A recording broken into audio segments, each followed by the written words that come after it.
આગામી દિવસોમાં pre monsoon activity શરૂ થશે. દેશના ઘણા ભાગોમાં ગાજવીજ અને આંધીવંટર સાથે વરસાદ થવાની શક્યતા રહેશે. આરબ કન્ટ્રીમાંથી આવતું રૂરકટ છેક ઉત્તર ભારતના ભાગોમાંથી છેક પૂર્વ ભારતના ભાગો સુધી ફેલાઈ શકે છે.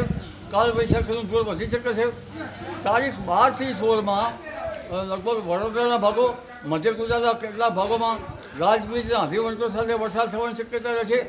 ઉપરાંત અમદાવાદના ભાગોમાં પણ કેટલાક ભાગો વરસાદ થવાની શક્યતા રહેશે. ગાંધીનગરના ભાગોમાં પણ હવામાનમાં પલટો આવશે. ઉપરાંત ઉત્તર ગુજરાતના મહેસાણા વગેરે ભાગોમાં ગાજવીજ સાથે કેટલાક ભાગોમાં ઠંડક એક્ટિવિટી સાથે વરસાદ કે વરસાદની છાંટા પડવાની શક્યતા રહેશે. આ ઉપરાંત બનાસકાંઠાના ભાગો અને સમી હારીજના ભાગોમાં પણ હવામાનમાં પલટો આવશે. ઉત્તર સૌરાષ્ટ્રના ભાગોમાં પણ હવામાન પલટો આવશે.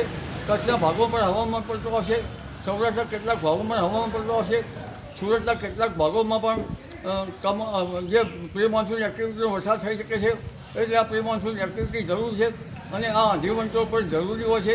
કારણ કે રજકણોના લીધે ઉપરના ફ્રીઝિંગ પોઈન્ટમાં જે અરબ સાગરનો ભેજ અને બંગાળ ઉપસાગરના ભેજનો જે વરાળ જાય છે એ વરાળને ઉપર એસપીએ લેવલમાં ત્યાં ઠંડક મળે છે અને ત્યાં ફ્રીઝિંગ પોઈન્ટ થઈને ત્યાં હિમપત્તીઓ બને છે અને આ હિમપત્તીઓની જે છે એ વરસાદ માટે જરૂરી છે. એટલે અપર વિન્ડની જે પ્રક્રિયાઓ જે છે એ હવે શરૂ થશે. જી, રાજ્યની અંદર ફરી એક માવઠાના વરસાદની શક્યતાઓ છે. એટલે ખાસ કરીને આ જે વરસાદ છે એ પ્રી મોન્સૂન એક્ટિવિટીના ભાગરૂપે હશે અને આ વરસાદની અંદર ભારે ગાજવીજ અને પવન સાથે તોફાની વરસાદો પડે તેવી શક્યતાઓ છે. ખાસ કરીને આજે 12 મે થી લઈ અને 16 મે 2024 સુધી આ રીતે વરસાદની શક્યતાઓ રહેલી છે.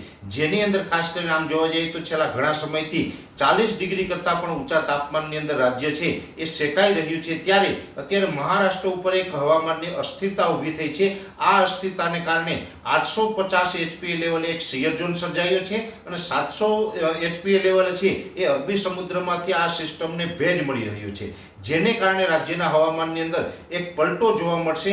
જેમાં ખાસ કરીને રાજ્યના મોટા ભાગના વિસ્તારોની અંદર વરસાદની શક્યતાઓ છે, તોફાની વરસાદની શક્યતાઓ છે અને રાજ્યના અનેક વિસ્તારો એવા હશે કે જ્યાં 1.25 થી લઈને 1.5 ઇંચ સુધીના વરસાદો થાય તેવી શક્યતાઓ છે. એટલે એક પ્રકારે મોટી પ્રી મોન્સૂન એક્ટિવિટી થાય તેવી શક્યતાઓ છે. આની અંદર વરસાદનું પ્રમાણ 1 ઇંચથી પણ વધારે હશે. જેમાં આજે 12 મેના રોજ બપોર બાદથી જ વરસાદની શરૂઆત થઈ જશે. આજની તારીખે જે વરસાદો જોવા મળશે એ મધ્યપ્રદેશ અને મહારાષ્ટ્ર બોર્ડર લાગુ વિસ્તાર, એટલે કહી શકાય કે આજે બપોર બાદથી લઈ અને આજે રાતભર જે વરસાદો જોવા મળશે જેમાં ખાસ કરીને રાજપીપળા, છોટાઉદેપુર, ડાંગ, આહવા, સુરત, વલસાડ અને નવસારી જેવા વિસ્તારો હશે. આ તમામ વિસ્તારોની અંદર વરસાદની શક્યતાઓ રહેલી છે. આવતીકાલે 13 મે 2024 થી આ જે વરસાદની જે તીવ્રતા અને વિસ્તારો છે એમાં વધારો થતો જશે.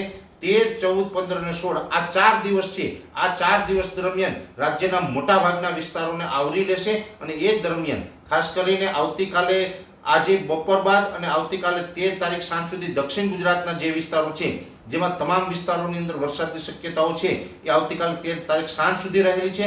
મધ્ય ગુજરાતની અંદર વાત કરવા જાય તો મધ્ય ગુજરાતની અંદર 13, 14 અને 15 એમ 3 દિવસ સુધી વરસાદની શક્યતાઓ છે.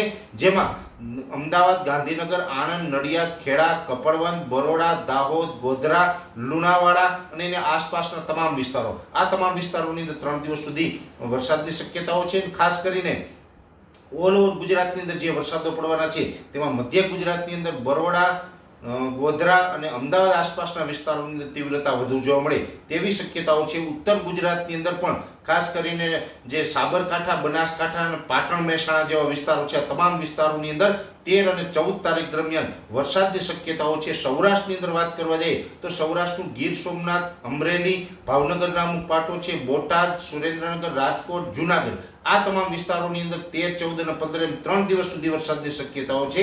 અને પશ્ચિમ સૌરાષ્ટ્રના જે ભાગો છે જેમાં દ્વારકા, પોરબંદર અને જામનગર જેવા વિસ્તારો છે જેમાં 14 તારીખ અને 15 તારીખે 2 દિવસ સુધી વરસાદની શક્યતાઓ છે.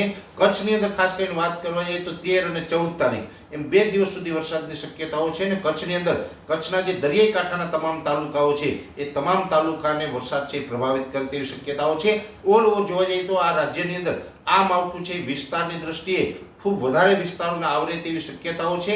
સૌરાષ્ટ્ર, કચ્છ, મધ્ય ગુજરાત, ઉત્તર ગુજરાત અને દક્ષિણ ગુજરાત એમ તમામ ઝોનોની અંદર આની અસર થશે અને આ અસર તળે મોટા ભાગના વિસ્તારોની અંદર થંડરસ્ટોર્મ એક્ટિવિટી થશે અને થંડરસ્ટોર્મ એક્ટિવિટીને કારણે વરસાદ થશે, જેને કારણે વરસાદ છે 1 ઇંચ કરતાં વધારે એટલે 1.5 લઈ અને 1.5 ઇંચ સુધીના વરસાદ જોવા મળે તેવી શક્યતાઓ છે. અને મોટા ભાગના વિસ્તારોની અંદર ગાજવીજ અને ભારે પવન સાથે વરસાદ પડે તેવું હાલ એક અમારું અનુમાન છે.